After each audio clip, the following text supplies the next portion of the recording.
उपवास करने के भाव हो रहे हैं तो कर लें, आत्म कल्याण करने के भाव हो रहे हैं तो कर लें, क्योंकि जिंदगी का कोई भरोसा नहीं है।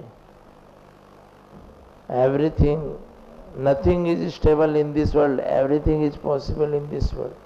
इस संसार में कुछ भी स्थायी नहीं है। अपने मन के भीतर ये दृढ़ विश्वास रखें, माला तो कर में फिरे और जीव फिरे मुखमाई। नमो रिंताणम नमो सिद्धाणम, ऐसे बोलते हैं ना, नमो रिंताणम नमो सिद्धाणम नमो आर्यनम नमो उज्जानम नमो लो। जीव कहाँ घूम रही है?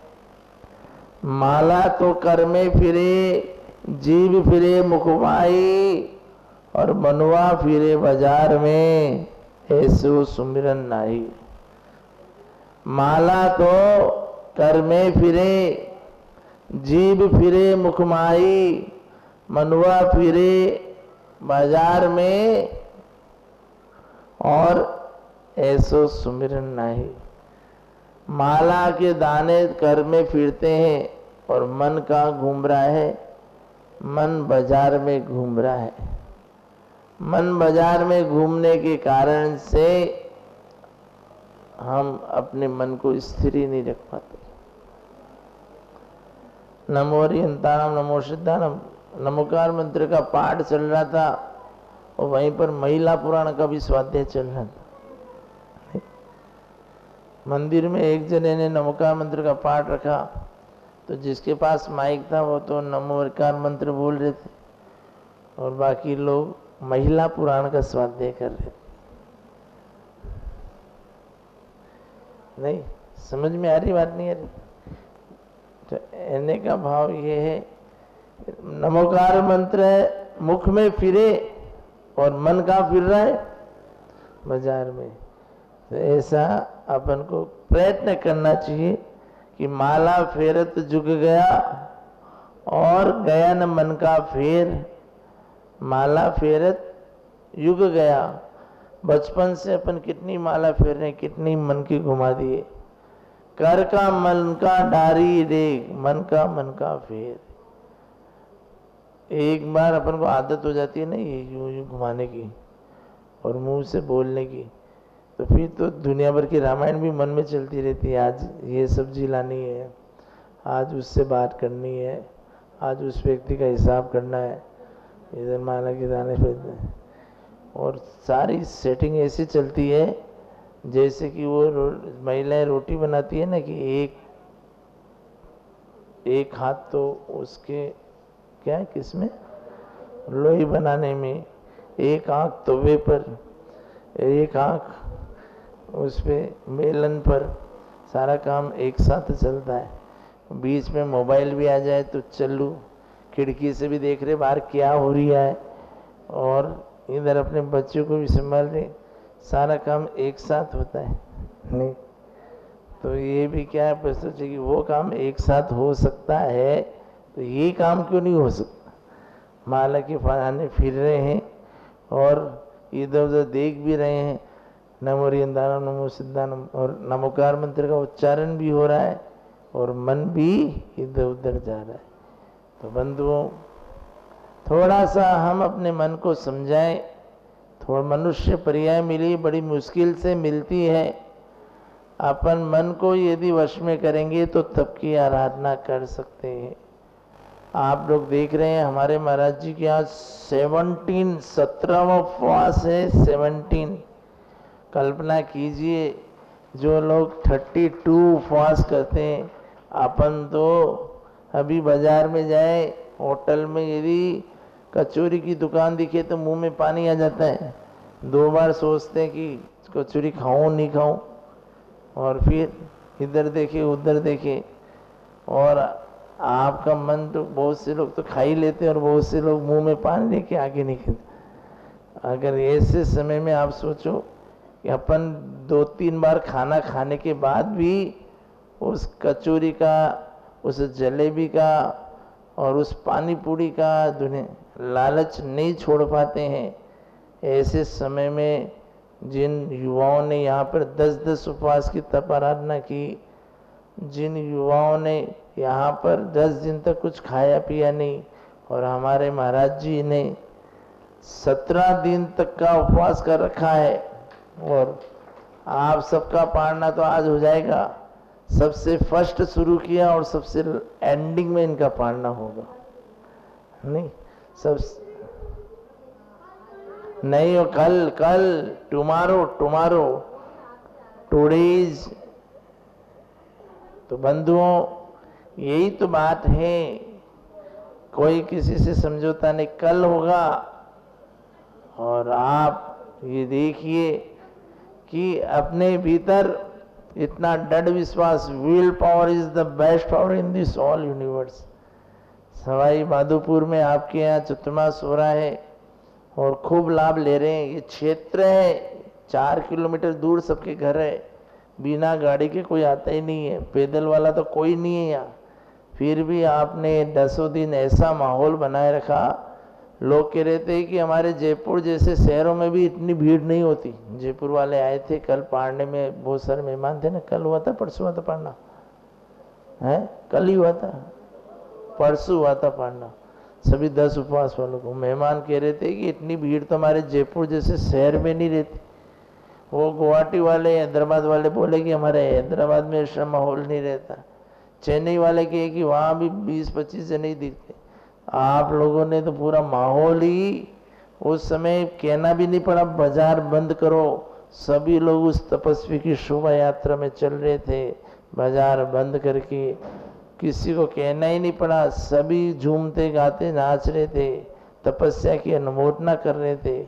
और जब तक सारे तपस्वियों का पारणा नहीं हुआ तब तक मैंने कहा कर लो पारणा। नहीं, महाराज जी आएंगे आशीर्वाद देंगे तो ही पारणा करेंगे। मैंने कहा भैया आकुलता हो रही है, सब जने कर लो जल्दी। लेकिन फिर भी कि नहीं, हमको पहले आशीर्वाद चाहिए फिर पारणा करेंगे। देखो कितनी दृढ़ता, कितनी श्रद्धा, कितना विश्वास। तो सर्व कामना सिद्धि में रहता तप का योग, इसलिए तप को करते रहते। उद्यम करो सब उद्योग। आप ऐसे तप की आराधना करें। तप करने वाले को आप समझते होंगे तो गया काम से। बहुत से लोग कहते हैं ये गया 10 उपवास करके ऊपर ही जाएगा। लोग बाग ऐसे सोचते हैं। अरे खाने पीने वाले ऊपर चले जाएंगे, लेकिन कभी उपवास करने वाले ऊपर नहीं जाते। आपको क्या, सूरज को देखा ना आपने, सूर्य को? सूरज आपको गर्मी देता है या सर्दी देता है? हैं? गर्मी देता है।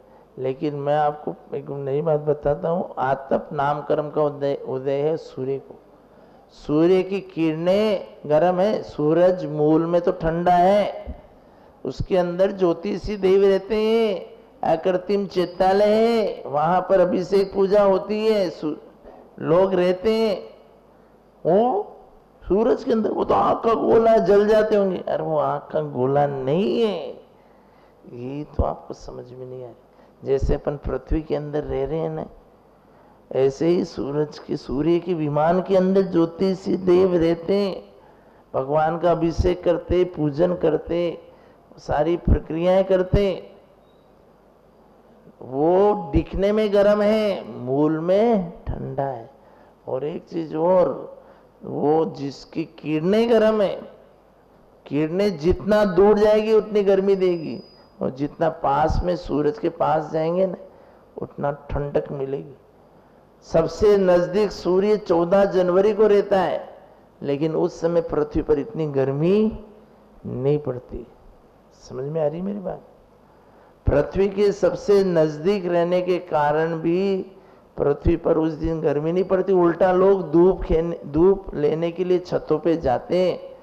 14 जनवरी को जाते नहीं जाते, मकर संक्रांति में कोई तो पतंग उड़ाने के बहाने जाता है, कोई तिल पट्टी खाने के बहाने जाता है। लेकिन एक बार उस समय जरूर एक बार धूप में जाते हैं। तो वह सूरज सबसे नजदीक रहता है पृथ्वी के, और जून महीने में सबसे दूर रहता है। उस समय इस पृथ्वी पर सबसे ज्यादा गर्मी पड़ती। तो उसकी किरणों की विशेषता है। आतप नामकरण का उदय पृथ्वी का एक एकेंद्रीय जीव है। सूरज और चांद भी एकेंद्रीय जीव है। वो जैसे अपनी पृथ्वी एकेंद्रीय जीव है ना, बादर पृथ्वी का एक है, ऐसे ही सूर्य और चांद के विमान भी इसी तरह से हैं। पृथ्वी काय की जीव है, कोई वो अलग रसायन का गोला नहीं है, लेकिन क्या है कि अपन को दूरी के कारण से ऐसा लगता है। तो बादल पृथ्वी काय का, उनको आताप नामकरण का उदय और चंद्रमा को उद्योत नामकरण का उदय। आतप नामकरण का उदय का मतलब होता है जो मूल में तो ठंडा रहता है लेकिन जिसकी किरणें गर्म रहती है। तो ऐसे ही तपस्वी को सूर्य के समान बताया है, जो अंतरंग से तो ठंडे रहते हैं लेकिन बाहर से अपनी शरीर को तपाते हैं, और वह उस शरीर को तपा के अपनी आत्मा को विशुद्ध करते। तो जितनी आत्मा तपती है उतना ही, जितना शरीर को तपाएंगे उतनी ही आत्मा विशुद्ध होती है। तो आचार्य शमंतभद्र भी स्वयंभू स्तोत्र में कहते हैं कि बाह्य तप अंतरंग तप की विशुद्धि के लिए किया जाता है। आदमी को गुस्सा कब आएगा? जब उसमें दम होगा, कुछ खाएगा ही पिएगा नहीं तो गुस्सा किस पे करेगा। एक व्यक्ति कह रहा था, महाराज जी आपने तो गजब कर दिया, मेरी घरवाली तो रोज घर पे महाभारत मचाती थी, रोज झगड़े होते थे, लेकिन जब से उपवास किया शांति, अब तो कुछ बोलती ही नहीं है। मैंने कहा बोलेगी कैसे, ताकत होगी तो बोलेगी है? क्या बोलेगी? तो घर में शांति हो गई हमारे। एक बहन कह रही थी, महाराज जी आपने ये अच्छा किया जो पढ़ने के समय बोल दिया कि अपने पति गुटखा तंबाकू त्याग करे। तो बहुत सी लेडीजों ने पढ़ने ही नहीं किया जब तक पति देव गुटखा तंबाकू बीड़ी सिगरेट नहीं छोड़े। यहाँ पे सभी 100 के 100 सभी तपस्वियों ने अपने नियम लेकर उन्होंने पालना किया। देखो तप भी किया, नियम भी लिया कि मैंने इतने घोर तपस्या की। नहीं तो क्या होता है, आदमी 10 दिन तक तो उपवास की और 11वें दिन होटल में समोसे खा रहा है। तो सारा उपवास किसमें, मतलब नहीं। तो थोड़ा थोड़ा तुम इतनी तो वो रखो। 10 दिन तक तो तुमको बग्गियों में बिठाया, फूलों की माला पहना रहे, फूल बरसा रहे और तुम्हारा इतना स्वागत कर रहे हैं, तो कम से कम पालना करते समय तो कुछ नियम लो, कुछ तो अपने हृदय का परिवर्तन करो। अरे ज्वाला प्रसाद हो तो शांति प्रसाद बन जाओ, ज्वालामुखी हो तो शांतिमुखी बन जाओ।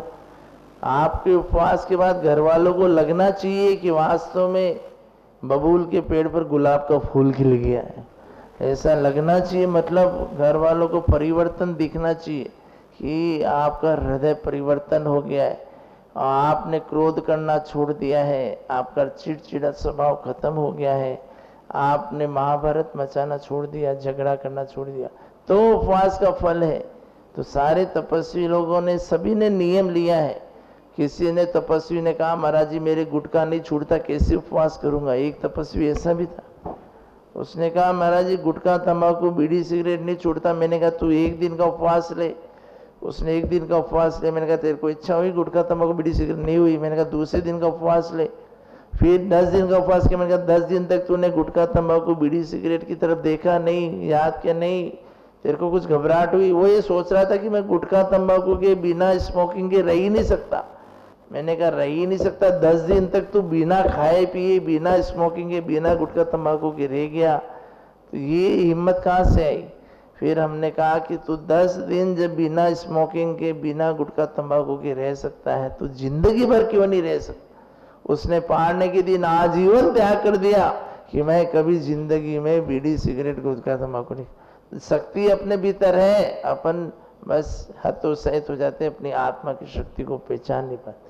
तो मुझे ये बात बहुत विशेष लगी और बाहर के लोगों ने भी इस बात की बहुत प्रशंसा की कि सारे तपस्वी, जो सैकड़ों तपस्वी बैठे थे, सभी ने ये नियम लिया कुछ न कुछ कि मैं ये चीज त्याग करके ही पालना करूंगा। और उनके घर वालों ने भी नियम लिया। बहुत से उनके परिवार के लोग, जिसका बेटा मंदिर नहीं आता तो मंदिर आना शुरू कर दिया, जिसके पति लोग अभिषेक नहीं करते अभिषेक करना शुरू कर दिया। तो एक जना उपवास से पूरे घर का माहौल बदल गया और आप सभी जने के उपवास से पूरे शहर का माहौल बदल गया। जो लोग कह रहे थे अरे हम तो अभी तक गए नहीं, हमने बहुत बड़ी गलती की, मैंने कहा भैया अभी तो और भी होते रहेंगे प्रोग्राम, यहाँ तो शिविर भी होगा, कल्पतरुण विधान भी होगा। अब ये तो है कि तुम ऐसा नहीं हो कि फिर सोचते रह जाओ, फिर बाद में पछताओ। तो यहाँ पर तो कंटिन्यू प्रोग्राम चलेगा, एक दिन भी। वो भी हमारे पंडित जी कह रहे थे कि ये गजब देखा मैंने कि सब चतुर्मासों में तो प्रवचन साप्ताहिक होता है, प्रोग्राम कभी कभार होते हैं, आपके यहाँ तो रोज ही प्रोग्राम है, रोज ही प्रवचन, रोज ही, मैंने कहा रोज ही क्लास, मैंने कहा यही बात है, रोज ही जिज्ञासा समझ। तो ये बहुत विशेषता, और यह क्षेत्र पे रहकर भी आप लोग बराबर रूप से आ रहे हैं और नित्य प्रवचन में और सभी क्रियाकलापों में आप लोग भाग ले रहे हैं। निश्चित रूप से हमारा समस्त तपस्वियों को मंगल में आशीर्वाद है। जिन्होंने 16 कारण तप की आराधना की है, जो लोग आज पारणा करने जा रहे हैं, उन लोगों को भी हमारा मंगल में आशीर्वाद है।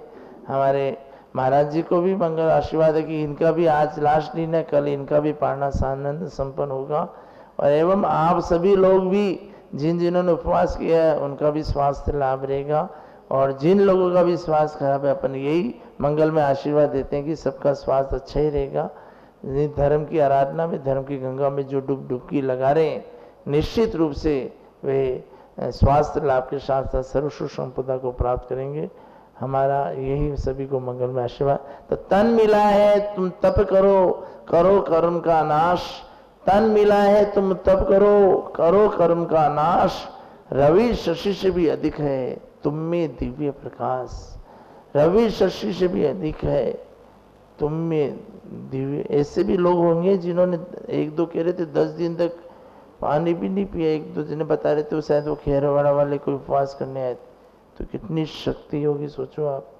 नहीं तो कहीं ना कहीं से तो शक्ति आती है। रवि शशि से भी अधिक है, ऐसा ही कोई दुआ नहीं बोलती, कहीं ना कहीं हमारे भीतर शक्ति होती है। और मैं देख रहा था कि उपवास होने के बावजूद भी उपवास वाले ही सारे ज्यादा बार बार उठा पटक कर रहे थे। विधान में भी नारियल वही चढ़ाने आ रहे थे, बार बार वही आगे आ रहे थे, सामायिक में भी वही, पतिगण में भी वही। तो शक्ति थी जभी तो किया ना, तो वो आत्मशक्ति है। तो ये ऐसी शक्ति आप लोगों ने की। 32 उपवास भी किए जैसे पिछले साल किए, वहाँ पे सभी चतुर्मास में करते हैं, ऐसे लोग 32 उपवास भी करते हैं। तो कहीं ना कहीं से तो शक्ति हमारे भीतर आती है ना, नहीं? तो आप सभी लोगों ने भी तप की आराधना की, ये हमारा मंगल में आशीर्वाद है। तो रवि शशि से भी अधिक है तुम में दिव्य प्रकाश। ऐसे सभी तप आराधना करने वालों को हमारा मंगल।